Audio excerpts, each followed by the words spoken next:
Palasz nem rúgja el higgadtan. Fabinho.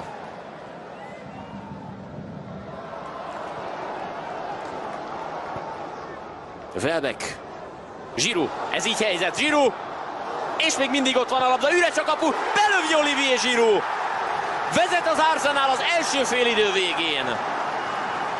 A sokat kritizált Olivier Giroud, aki az első meccsen a kaput sem tudta eltalálni, most betalál. Hát megvan az a bizonyos első gól, ha nem is korán és nem is gyorsan, de megvan, és ez a lényeg Arsenal szempontból. Ahogy itt kapcsol Olivier Giroud, és ahogy megoldja, a szenzációs.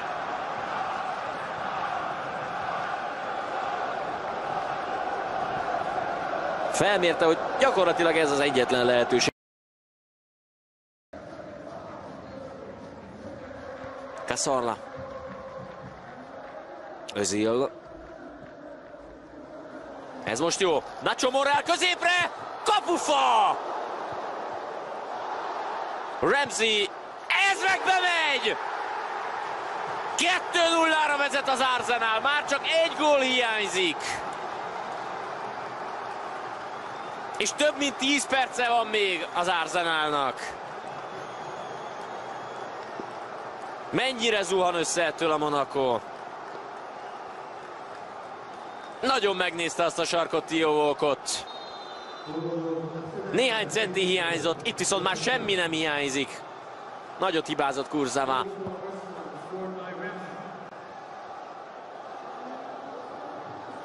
Gyakorlatilag oda passzolta a labdát Aaron Ramseynek, aki csereként beállva gól.